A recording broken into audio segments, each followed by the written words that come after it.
Hello guys and welcome back to the Volks Wizard channel. Now as a Porsche Boxster owner, I of course have not been blind to the charms of the Alpine A110, which was launched back in 2018.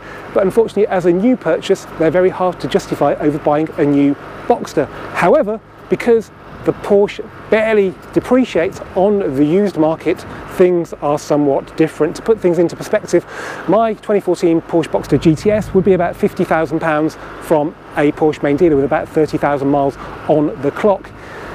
An Alpine though would be about half the age, done a lot less miles for £50,000, and they're actually good cars at main dealers that start from just over £40,000. Now tell me you are not tempted, because I most definitely am. However, I've not even driven an Alpine A110, and that is very crucial. So today I'm going to give you a quick tour of the Alpine A110, and then we're going to go for a drive.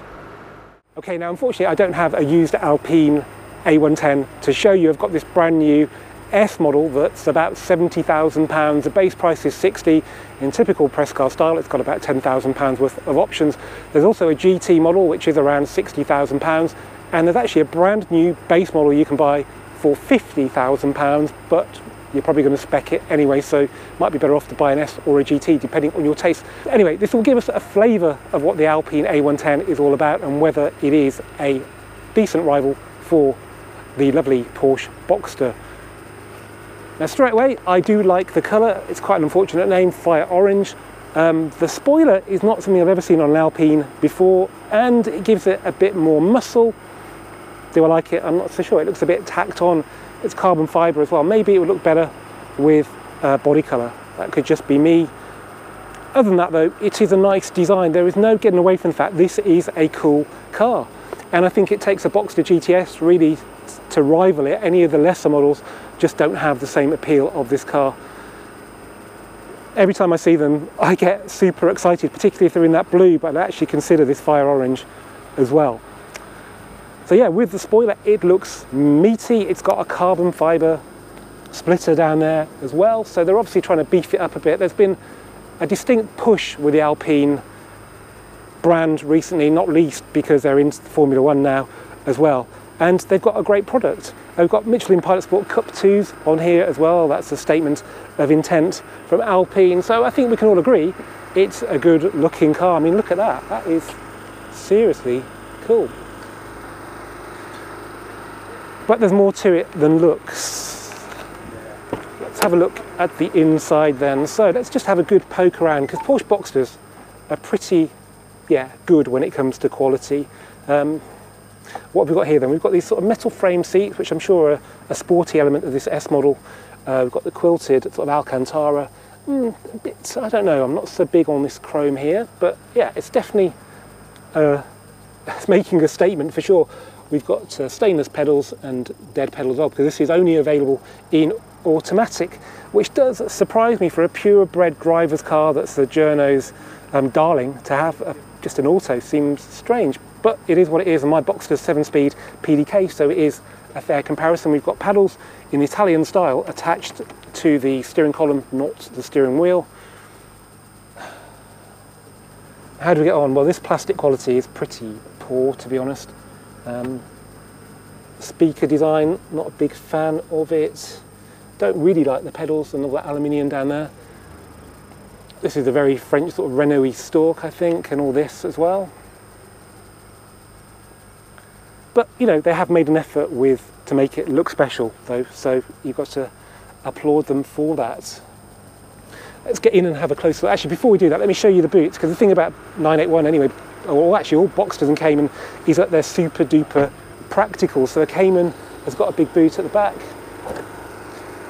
and it's much bigger than this, so it's quite deep under there, but the engine is sort of behind here. In the Porsche, you can put stuff on the top of it, and it's got a hatch, hasn't it? Yeah, it's got a hatch, Cayman. So maybe not as practical. The front boot as well on those cars is very generous. On this car, it's not so great. Let me show you. So you've got a left-hand drive release there, which is never really a good thing. And there we have the frunk. So it's not very deep, it's quite wide. And I think that's because it's got a double wishbone front suspension, which takes up a bit more room than just normal McPherson struts. They made a big fuss of that on the new GT3 RS. It's actually on the Alpine A110, it always has been, so I think that's why this doesn't go very deep. On a Boxster, you can genuinely put your foot underneath it and touch the bottom of the boot. It's that deep.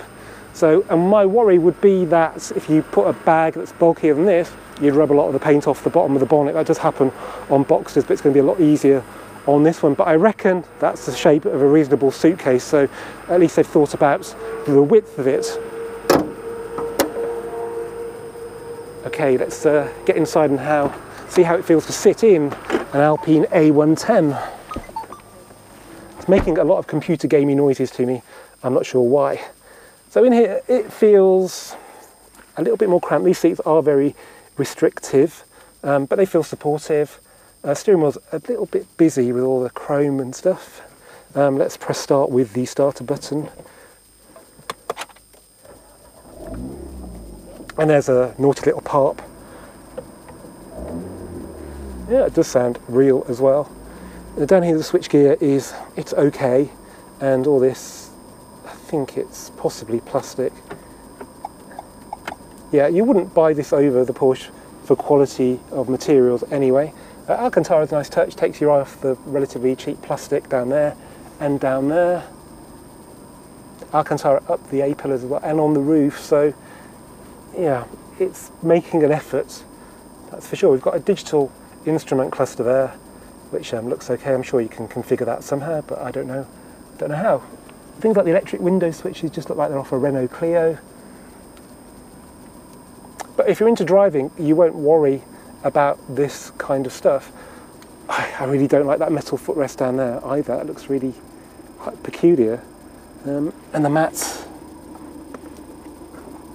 yeah, the mat doesn't seem to be shaped to fit the footwell. But if it drives as well as the reviews say, then I can forgive an awful lot. So let's go and drive the Alpine A110 S on Millbrook's challenging hill course.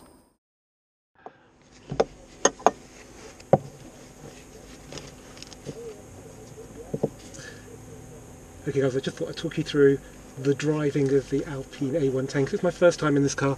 I'm just having to wrestle with a seatbelt buckle that for some reason was on the other side of the strap on the seat back. So it's got a lot of colour in here, but the seatbelts are plain. It feels not dissimilar to the Porsche when it comes to the ergonomics. Can't actually lower the seat as far as I can tell. No, but it's actually quite comfortable. Steering column, there's got to be some adjustment somewhere.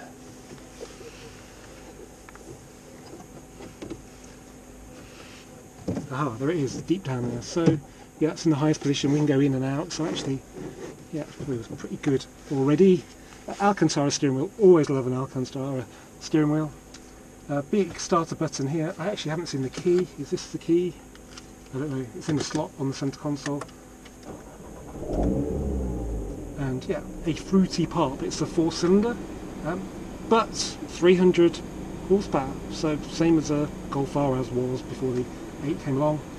In a lot lighter package. We'll talk about that shortly. Now, there's no gear selector as such, just buttons here. There's no park, so we've got drive, neutral and reverse. So if we go into drive and then turn it off, it goes into neutral, so I guess you don't really need park as such. Electric parking brake, press start, okay. Alright, so select drive there and we're good to go. I've never driven a car with the paddles attached to the steering column. That will be interesting. They both have their pros and cons. Okay, electric parking brake comes off and we're good to go. We've got passive dampers on this car. We've got 18-inch wheels. The ride is firm. I'd say that's firmer than my Boxster. The beauty of the Porsche is that you get the adaptive suspension, which means you've got a really plush ride in normal mode and you've got this kind of firm ride in the sportier mode, whatever they call it, Sport I think, or Sport Plus. So that's one area where the Alpine can't really compete, and that's where I wasn't sure whether I should drive the GT model, which is a bit more comfortable, or the S, but I figured the S was more like the GTS, but the ride is a little bit nagging. The gearbox is a 7-speed DCT, double clutch transmission, and Seems pretty docile. Okay guys, before we go on the hill course, I just wanted to jump onto Milbrook's high-speed bowl so we can take in how refined this car is at speed. It's easy to forget about things like that when you're flying around the hill course, but this is more how people will be using these cars. So we're doing 62 miles an hour now. We're in 7th gear, and yeah, that's pretty good. The surface being concrete is not brilliant. There's not a lot of tyre noise, which is surprising considering we're on cut 2s. There's definitely not a lot of wind noise. That's very impressive. Let's go up to 75 miles an hour now.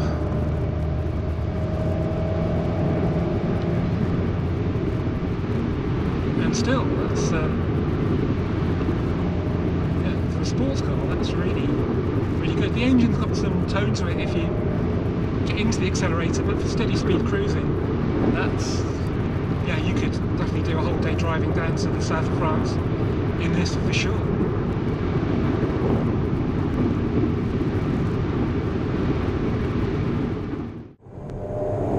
Now this car weighs 1,119 kilograms and it's got 300 horsepower. So my rough calculation while I'm driving is that you probably need 400 horsepower in a Boxster to get the same level of performance. That's the GTS. Okay, you get the lovely 6-cylinder flat 6 soundtrack with that car as well. This actually doesn't sound too bad at all. Right, I better concentrate because compared to what I've driven here today, this is a bit more of a thoroughbred.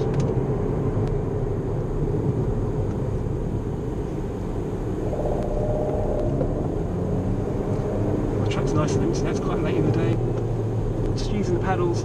It's very tricky when they're on the steering column, so I'm just used to them on a Volkswagen where they're actually fixed to the steering wheel. I could get used to that, I'm sure. Steering is very Porsche-like, I think. Right, we can overtake, so let's do so. It's lots of turbo noise.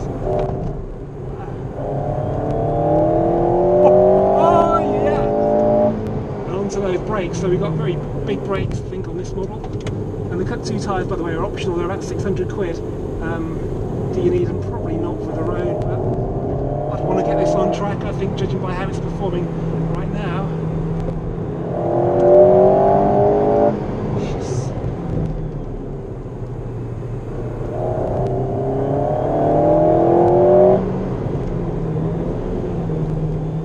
It's a bank corner.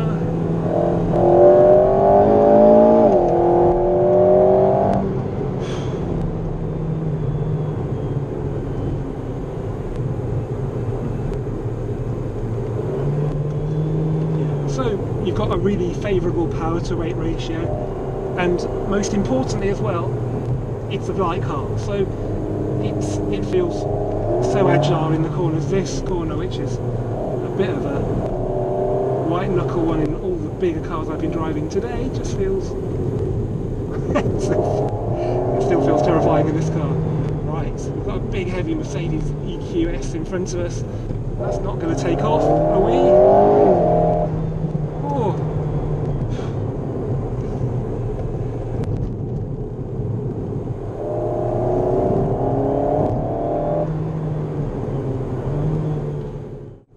Just take stock of this car then. So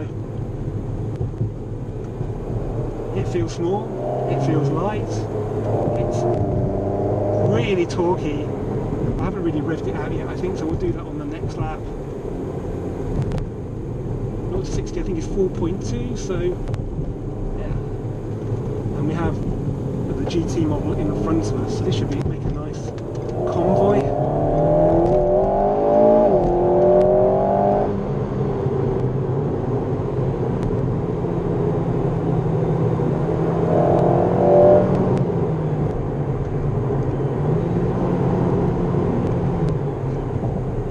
Here we have the GT model, so slightly more comfortable I think, and he's taken the bait.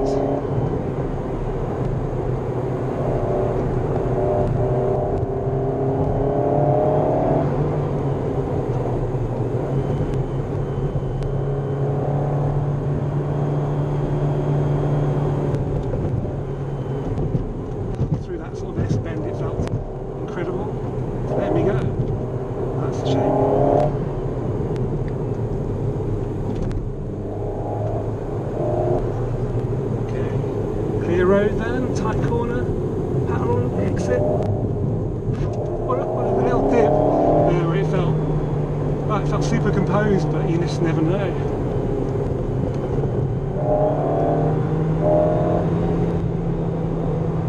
Just change direction there, you can feel its lack of mass.